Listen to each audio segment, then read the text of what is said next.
دنیا کے امیر ترین ممالک کی فہرست میں شامل ملک قطر ایک صدی پہلے اتنا ہی غریب تھا جتنا غریب آج کے دن صومالیہ ہے۔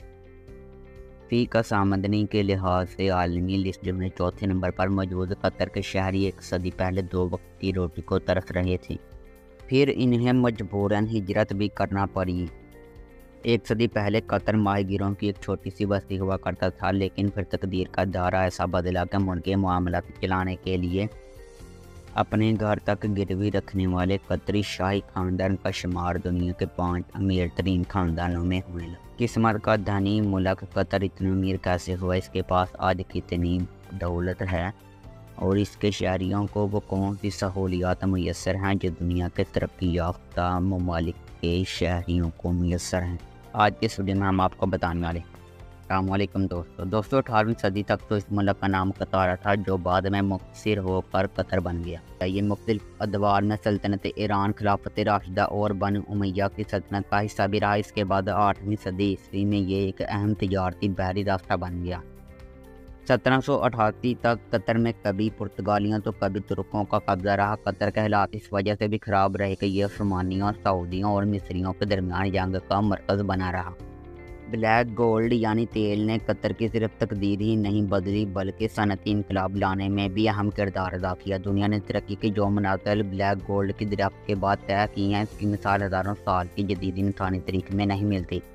گو کہ چینی ماہرین نے 600 قبل مسیح میں ہی تیل دریافت کر لیا تھا، لیکن امریکی ریاست پینسلوینیا میں 1859 میں تیل کی دریافت کے بعد دنیا کی معاشی ترقی کا رخ ہی موڑ دیا۔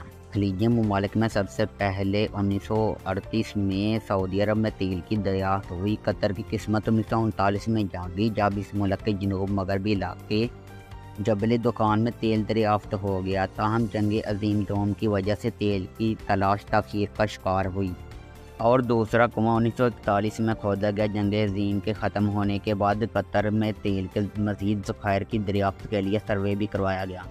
یہ سروے 1947 میں ہوا۔ اس کی بنیاد پر 1949 میں قطر میں وسیع پیمانے پر تیل نکالنے کا کام شروع کر دیا گیا۔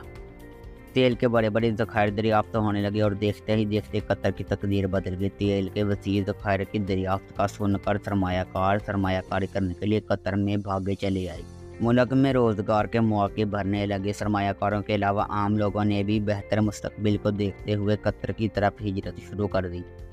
اس ملک کی افرادی قوت میں بھی اضافہ ہو گیا۔ ایک اندازے کے مطابق وہ قطر جس کی آبادی 1950 میں 24,000 افراد پر مشتمل تھی، 1970 میں وہی ملک 1 لاکھ افراد سے تجاوز کر گیا۔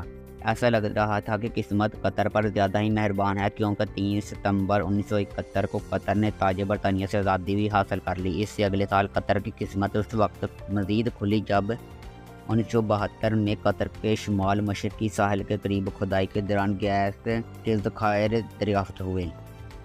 روس اور ایران کے بعد دنیا کا سب سے بڑا گیس کا ذخیرہ قطر کے پاس ہی ہے، جبکہ گیس برآمد کرنے کے لحاظ سے قطر کا دوسرا نمبر ہے۔ تاہم تیل کی پیداوار میں قطر 14ویں نمبر پر ہے۔ قطر کی کل ملکی آمدنی کا 70% تیل اور گیس سے ہی حاصل ہو رہا ہے۔ 1996 میں حماد بن خلیفہ نے خلیجی ممالک کا سب سے بڑا television network Al Jazeera launch کیا۔ وہ ملک جو 1945 تک غربت کا شکار تھا، 1980 میں اس کی جی ڈی پی $18 بلین تک جا پہنچی۔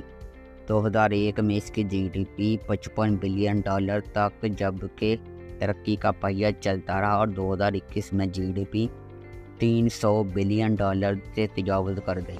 قطر کی تقدیر بدلنے کے لیے سونے پر سہاگا یہ ہوا کہ 2022 میں فیفا ورلڈ کپ کی میزبانی بھی قطر کو مل گئی۔ قطر میں ہر شہری کو فری علاج کی سہولیات بھی میسر ہیں۔ قطر اپنی فلک بوس عمارتوں، پرتعیش مصنوعی جزیروں اور جدید ترین اسٹیڈیمز کی وجہ سے دنیا بھر میں ممتاز مقام حاصل کر چکا ہے۔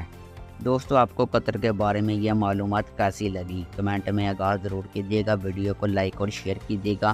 مزید اس طرح کی ویڈیوز دیکھنے کے لیے ہمارے چینل کو سبسکرائب کیجیے گا۔ اپنا بہت سارا خیال رکھیے گا۔ اللہ حافظ۔